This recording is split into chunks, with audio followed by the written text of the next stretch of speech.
চট্টগ্রামের কোতোয়ালি থানার ফিরিঙ্গি বাজার এলাকায় ইয়াকুবনগর বস্তিতে অগ্নিকাণ্ডের ঘটনা ঘটেছে। দুপুর 1:15টার দিকে এই ঘটনা ঘটে। খবর পেয়ে ফায়ার সার্ভিসের অন্তত 9টি ইউনিট আগুন নিয়ন্ত্রণে কাজ শুরু করে।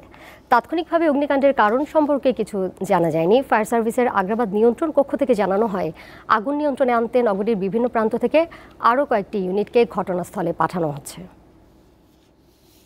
এ বিষয়ে বিস্তারিত জানাতে আমাদের সাথে ঘটনাস্থল থেকে সরাসরি যুক্ত রয়েছেন সহকর্মী রুনা আনসারি। যাচ্ছি তার কাছে। রুনা, এই মুহূর্তে ফায়ার সার্ভিসের কয়টি ইউনিট কাজ করছে সর্বশেষ জানাবেন। আগুন লাগার কারণ সম্পর্কে প্রাথমিকভাবে কি ফায়ার সার্ভিস কর্মকর্তারা কোনো ধারণা করতে পারছেন কিনা, এবং এই মুহূর্তে আগুনের পরিস্থিতি কি?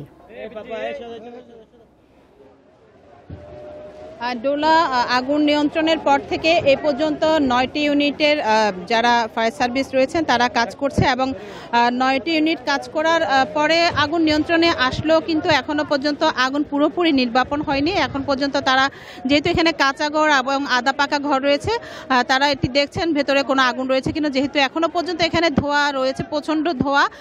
ফায়ার সার্ভিসের সাথে কথা বলে আমরা জেনেছি এখানে একটি নারকেল গাছ ছিল, একটি শুকনা নারকেল গাছ। নারকেল গাছের সাথে একটি বৈদ্যুতিক তার সেটি ছিঁড়ে নারকেল গাছে পড়ে। সেখান থেকে বৈদ্যুতিক শর্ট সার্কিট থেকে মূলত আগুনের সূত্রপাত হয়, এবং সেই আগুনের কুণ্ডলিটি একটি ঘরের কাঁচা ঘরের উপর পড়লেই সেখান থেকে আগুনের সূত্রপাত হয়, এমনটাই তারা প্রাথমিকভাবে ধারণা করছেন। এবং মূলত এখানে যে পরিমাণ ঘর রয়েছে, এখানে কয়েকটি বস্তি মিলে কিন্তু এই এলাকাটি, এখানে টেকপাড়া এলাকা বলে, এখানে ইয়াকুবনগরের টেকপাড়া, এখানে প্রায় 300 পরিবারের অধিক এখানে বাস করে। তার মধ্যে অধিকাংশ, অনেকগুলো পরিবারে কিন্তু পুরো একদম ছাই হয়ে গেছে পরিবারের সব কিছু।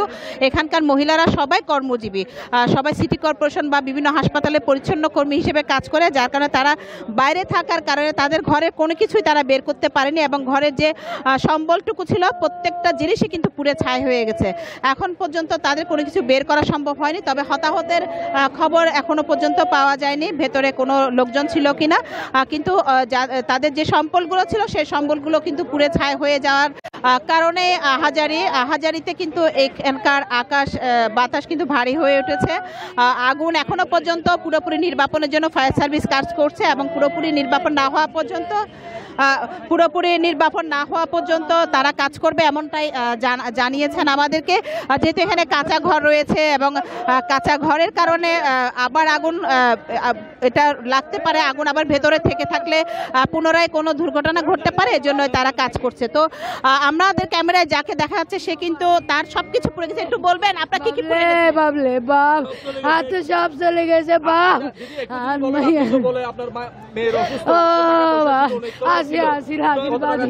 ও বাজি 50,000 মতো আছে, উপাসন করি বেলায় নি রে। এ আপা বাচ্চার রাজা আছিয়ে যাইতাম রে মেট্রু ফুলত। ও মা সব ডোলা, এই ছিল আমার কাছে চট্টগ্রামের আগুনের সর্বশেষ তথ্য। ডোলা, আমাদের সাথে ঘটনাস্থল থেকে যুক্ত ছিলেন সহকর্মী রুনা আনসারি।